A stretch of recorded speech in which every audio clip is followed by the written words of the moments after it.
My name is Charlotte. Since my son was born, Christmas has become less about the holy night and more about preparing a huge chicken dinner, using my child's belief in Santa as a shield and getting pressured for the latest trend video games. I'm 40 now. These new video games are pretty expensive, and before you know it, a new console is out and you find yourself having to buy the whole thing again. But Santa never says, hold up, because a new one will come out, so we parents sadly prepare the gifts for our son. Even though my son says there is no such thing as Santa, he conveniently claims this year I'll get Super Mario from Santa. Prophet-minded son, wonder who he takes after, me? Today's story is about the time before I was blessed with a son who's just like me. I really want you to hear it. As a child, I was, well, it's hardly worth mentioning, just as the title suggests. I lived in the shadow of my brother Nathan, who was a year older, excelling at everything and considered a genius. Well, even if he was a genius, up until the lower grades of elementary school, it was nothing extraordinary. Things like being able to read signs unusually well for his age, mastering riding a bike in less time than other kids in the neighborhood, or being fast at running. But for our parents, it was enough to proudly say, our son can do anything and everything, isn't he amazing? On the other hand, I was average in every aspect. The epitome of ordinary, an ordinary child. I had to practice more than most to learn to ride a bike, and my report cards were a neat rows of C's, not outstanding but not a failure either. In other words, I was a child with no particular distinguishing features. You could call me a professional at being average. At first, my parents thought it was normal for the younger sister to develop slower, but gradually they started treating my brother and me differently. They would attend his parent-teacher days, but not mine. At the sports festival, they would video him just standing in line and wouldn't even take a photo of me. I was both frustrated and lonely, so I worked hard and managed to score 100 on a test. But instead of praise, I was met with a cold response from my mom. Nathan always gets 100. Aren't you embarrassed to brag about getting 100 just once or twice? You're always so bland and clumsy. That was the moment I realized I would never be in my parents' eyes unless I surpassed my brother. Eventually, my brother joined the local soccer team and became a prominent figure with his exceptional athletic ability. My mother would beam saying, Nathan is amazing, as other moms praised him. If he scored a goal, dinner that night would be lavish, and if his team won a championship, he would be rewarded with new clothes or shoes. But I was the one who had to eat the leftovers my brother didn't want, and I was given his old rewards when they were no longer new. The difference between us was like that between a king and a commoner, maybe even less. In those days, I wasn't shedding tears, not at all. Maybe because it had been that way for so long, I gradually became emotionally detached from my family. Crying over every little thing would have been too much for my heart. I had to close off my emotions to protect myself. When I was in the upper grades of elementary school, my life began to change. My father, who had been working at a franchise restaurant, decided to start his own business. My mother helped with his work, and for some reason, I ended up being responsible for the household chores. Why did I have to do the housework and not my middle school brother? It was useless to ask. The reason is Nathan is busy with his club activities was the only answer I got. Even when I reached middle school, I was still stuck doing the chores. Entering adolescence, I started to rebel a bit, saying, let me have some freedom. But my mother scolded me, Charlotte, you shouldn't be playing around, and even forbade me from joining any clubs. As a result, I never got to walk home with friends after school. Right after leaving school gate, I was always in a rush to go grocery shopping. The school and the supermarket were far apart and in opposite directions. Yet my parents would mock me, saying, Nathan is amazing at both clubs and studying. Compared to him, Charlotte really has no redeeming qualities. Even my brother, who always asked for seconds of the meals I cooked, would say things like, having her as a sister is embarrassing. I wasn't allowed to join any clubs, and my study time was taken up by chores, so how could I achieve anything other than household tasks? Although I said I was emotionally detached from my parents, I couldn't let go of the hope that someday they would recognize me, so I kept trying. I did my best with the household tasks and improved a lot in cooking by imitating recipes from books I read in the library. But not once was I praised or even thanked. Around this time, I began to feel that my efforts were reaching their limits. Moreover, as my father's business started to take off, my parents began telling everyone Nathan will be the successor. Looking back, it's surprising they were so confident about stable management until my brother's generation just a few years after opening. But they cherished my brother more than ever as a supposed heir. Indeed, he was always at the top of his class and easily got into prestigious high school. My Nathan has such flair in everything he does, but Charlotte, even as Nathan's leftovers, she's terrible. I wonder why I even gave birth to her. It was just a painful waste. I'll never forget the words my mother said, laughing and drinking on the day my brother entered high school. I don't like these parents at all, and I don't want their love, but why does it hurt so much? I don't want to be loved. I convinced myself of that to protect my heart. But I finally realized all I ever wanted was a little recognition, just you did well, and a glance my way. As I listened to my parents joyously celebrating my brother's enrollment, I cried about them for the first time. Months passed. My parents told me, Charlotte, you can just drop out and take care of the house. That's all we need from you. Even my brother agreed, saying, with your grades, it's economically better if you don't go. Clearly, there is no one on my side in this house. I left the room without saying a word. I thought it was pointless to resist. My parents took my silence as consent and were thrilled, thinking they would get a free housemaid. I am just the leftover of my brother, a painful waste at birth. I had no choice but to give up. Later, during a meeting with my teacher, I told him about my decision to drop out. Of course, my parents didn't come, claiming they were busy with work. The teacher, who seemed to have a hunch about my situation, kept asking, are you sure about this? But I just repeated what my parents had told me. We have discussed it as a family. I really wanted to continue my studies like everyone else, but there's no way those parents would change their minds easily. Relying on the teacher wouldn't make a difference. I couldn't think of any other option but to give up. A few days later, Charlotte, why are you dropping out? My friend Madison, who's also my cousin and the only close friend I have at school, asked me in panic. It seems our homeroom teacher, who knew about our relationship, had asked her to talk to me. I have to because my parents said so, but it's fine. I don't like studying anyway. It's actually a lucky break. Madison looked at me with a complex expression, probably realizing I was forcing myself to act cheerful. It happened that night. Suddenly, the doorbell rang, and when I opened the door, there stood Madison and her uncle and aunt. What's up with you guys? My parents slurred, tipsy and speaking dismissively to Madison's uncle and aunt.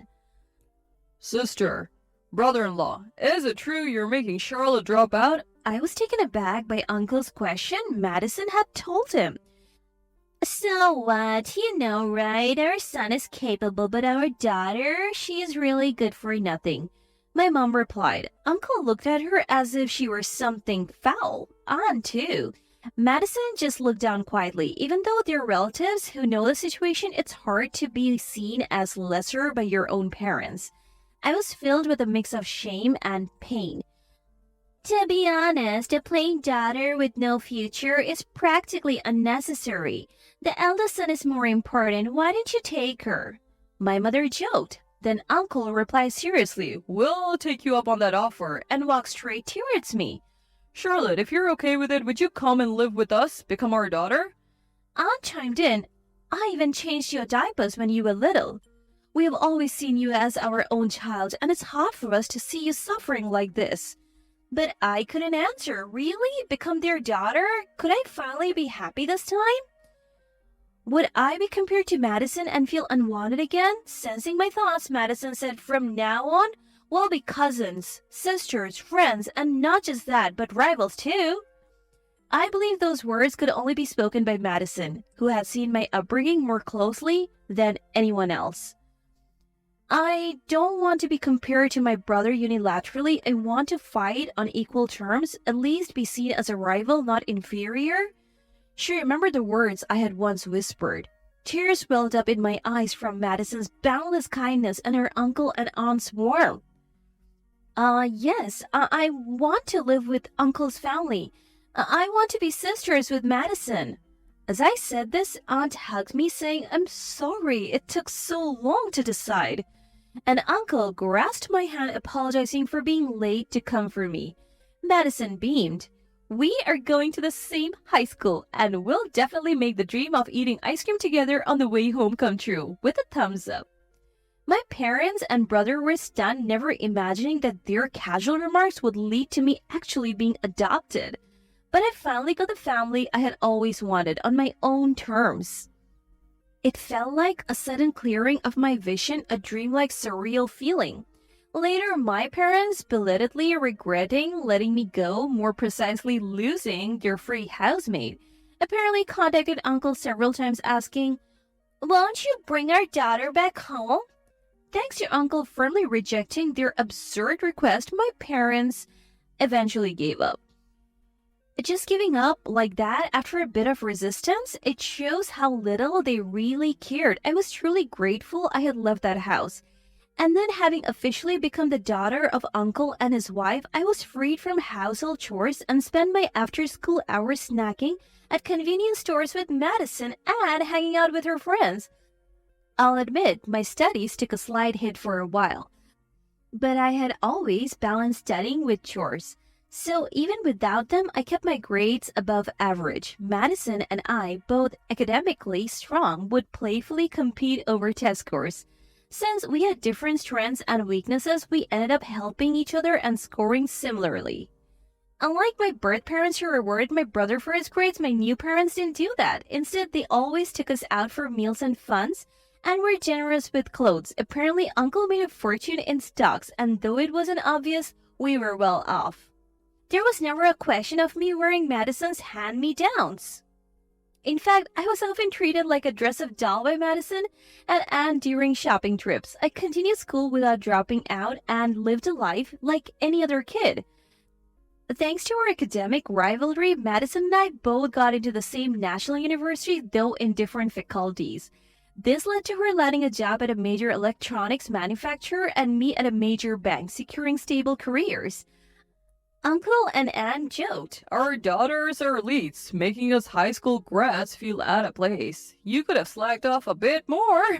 But they were happier than anyone about our new beginnings. Then about 10 years ago, I married Matthew, my co-worker. I returned to Uncle's house to prepare for the birth of our child. Matthew and Uncle would talk to my belly every 15 minutes, saying things like, I'm the daddy and I'm the grandpa, while Anne and Madison teased, the baby is scared of seeing your faces so close.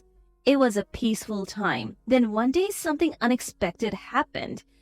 The doorbell rang, and when Aunt went to answer it, there stood my birth parents and brother, whom I hadn't seen in over a decade. Wait, brother, right? Let me correct that. My birth parent and someone who looked like my brother. What can I do for you? Aunt asked. My birth mother replied, We have a favor to ask. During this exchange, Matthew appeared behind Aunt. Who are these people? He asked. I answered, My birth parents and something that resembles my brother. My husband asked, What do you mean by something that resembles? But I was at a loss myself. He looked so different from the brother I remembered. Amidst my confusion, my birth mother dropped a bombshell. We saw Charlotte walking in town with her pregnant belly. Please give us the baby you're carrying. What? I was astounded by her outrageous demand, but Uncle, Anne, Madison, and Matthew reacted before I could. It's true what they say, when you're too shocked you can't even speak. What do you mean by that? Uncle immediately demanded, glaring at my birth mother. This child, this failed son. Saying this, she grabbed the man who looked like my brother by the neck and dragged him in front of us. Yes, he had changed so much from when we lived together that it was no wonder he was barely recognizable. His chin had doubled and his face was covered with unkempt stubble. His belly looked like it had 3 layers, and even his wrists, which are usually hard to fatten, were chubby. His upper arms were so flabby they seemed like they could be trampolines. His hair was a mess, looking as if he had walked through a storm. And despite it being winter, he was wearing thin clothes. His shoes were scuffed, his sweater was dirty, and his jeans were so tattered they were beyond just being distressed. It was a critical condition, so should I say on the brink of death? How could he not be cold with all these gaps in his clothes? The brother I remembered, a slim and muscular soccer player, was nowhere to be seen. The man before me was unrecognizable, and I wanted to deny any blood relation to him. According to my birth mother, my brother had wanted to learn about society and didn't immediately take over the family business, instead working for a major corporation. He married his middle school sweetheart, but they divorced after it was discovered he was infertile. The cause was apparently due to a disease acquired from too much playing the field. He had been caught in his youthful infidelities and his wife left him.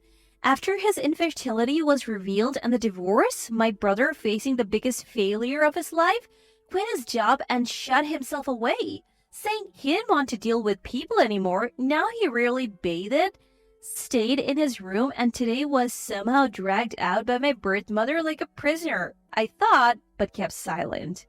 Please, without this, our family name and the business will die out. Give us your child. This is the only way left. Please, Charlotte, with this dirty son, we can't keep the house and business going. Help us. They pleaded, tears and deep bows included. I coldly brushed off their pleading. Is your problem in your heads? And who exactly are you? Bowing to people who consider themselves strangers is just meddling. You're our blood-related daughter. I didn't raise you to be this cold. My father yelled, face red with anger. I don't remember being raised as a child by you. I cooked my own meals. Sure, you provided food, but I managed it all. What do you mean by raising? And you, people who couldn't even properly raise their daughter, now want to take her child? What kind of nerve do you have?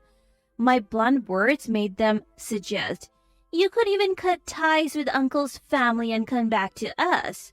That really rubbed me the wrong way, and they run a customer service business with this attitude. It's no wonder their business will collapse in their generation.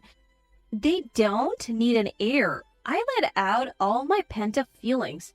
First of all, that dirty guy is your child. Discarding him because he's dirty like a mop? Aren't you the worst as parents?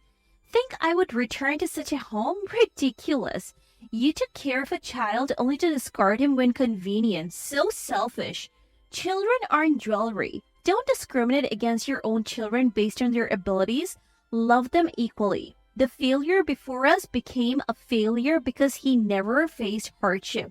If you guys hadn't spoiled him, this wouldn't have happened. Sure, he's dirty and a failure now, but if you're so desperate, why not polish him up? He used to be excellent, and you stop wallowing in one setback. Lacking the spirit to face adversity, I was let down many times by you two standing here. My husband just smiled silently at my outburst. Uncle and Aunt looked at me with pride. Only Madison, my sister, was raising her fist high, as if to say, go on, more. To this, my birth mother said with a forced smile, I regret what I did to Charlotte. I couldn't do anything as a mother. Mother? I don't feel anything for that word. What? But I am your mother. Did you say something? A mosquito in the middle of winter? I pretended not to hear my birth mother's words, looking around as if searching for something. Frustrated by my reaction, she burst out, if you had been decent from the start, none of this would have happened. Just because you come crawling back when it suits you doesn't change your true nature. It's too late to pretend now. At my words, my birth mother's face turned pale.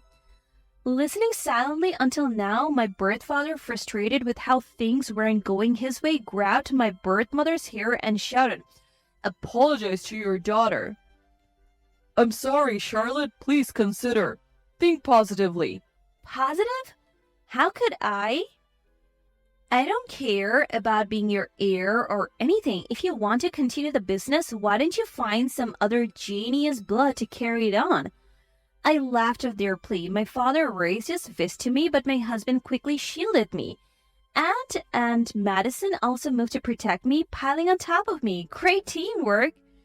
You're the one who needs to stop, brother-in-law. Charlotte is our daughter now. If you make any more trouble, I'll call the police. Uncle stared at my birth parents with an anger I had never seen before. Matthew, equally fierce, taunted my father. Nice arm you have there. Pull too hard and it might just pop out of his socket, huh? He smirked, holding my father's arm. Matthew had practiced boxing at the gym, though his strength was more like a gentle gorilla, but a gorilla is a gorilla. Still, his formidable presence was undeniable. The corner of such a man's mouth turned up in a disgusting smile and he aimed at shoulder joint. That must be scary. The man who looked like my brother shrank back and my father gasped in fear. If you bother my family again, I won't hold back. Matthew glared at them. We're sorry. We won't come near you again. Please forgive us. My birth father and the man begged, bowing deeply. Is that all you have to say for your apology? Huh? They looked puzzled at my question. I see. After a moment of confusion, realization dawned on their faces. We are sorry for everything. We treated you horribly, ruined your life. They still don't get it. I don't think my life was ruined despite being mistreated because Uncle's family and my sister helped me. Uncle and Aunt's eyes welled up at my words. You're wrong. You're the sister here, Madison said, her eyes brimming with tears and a smile on her face. These people are truly my family. Thank you. There's nothing to forgive or not forgive, just memories to forget. Carrying grudges and resentments is too shameful to face my unborn child. I want to be a strong-willed mom with a big heart, so I'll forget you never existed in my life, not then, not now. My birth parents realized their plan to take my child was completely futile. They let out a wail of despair. So much for not disturbing the neighbors. I refrained from saying that their shop would inevitably fail anyway. They would learn soon enough. Then Matthew suddenly spoke up. Oh, I have one thing to thank you for. We all looked puzzled, wondering why he would thank such people. If you hadn't given birth to her, I wouldn't have met her. Thank you for bringing such a wonderful wife into the world. But please, give up on her and the baby. After that, he urged us back inside. Let's go back inside before Tammy gets cold. True. These dirty people aren't good for prenatal influences. Madison agreed. You shouldn't say that. Aunt laughed. All right, I'll sing a lullaby. Uncle offered enthusiastically. That's too close for the baby, Dad. You can't sing. Madison and I joked. My birth parents and the man who resembled my brother could only stand as the door closed on them. Later, their shop inevitably went out of business. They ignored customer complaints about late orders and poor service, and gradually customers stopped coming. Now aging, my birth parents struggled with part-time work while supporting my unemployed brother. As for me, after having a boy on my first birth, I was blessed with 2 more boys. With 3 boys, it's nonstop chaos every day. They start fighting the moment I turn away, though it's never over anything serious. My brother's sweater is cooler. They argue, fighting over clothes that are the same design but different sizes. It's all the same anyway. I drew a nice picture, they would say, after using scrubbing bubbles to dry in the bathroom. Using up an entire can. Why use a whole can? Every few months, there's a scratch on the wallpaper. When Uncle and Aunt visit, Aunt would say, "Why don't you do it?" And Uncle gets roped into fixing it. Well, he willingly repairs the wallpaper out of kindness. Matthew laments, I got a promotion, but all my money goes to fixing wallpapers. Stop breaking the expensive windows. He says, squinting lovingly at our sons. I'm so glad we moved out of the rental and bought a house. By the way, Madison also got married and had a daughter. We're not rivals anymore. We remain sisters, cousins, and best mommy friends. Oh, and maybe a consultant for budget-friendly recipes. Surrounded by these caring and warm-hearted people, I live a very happy life every day.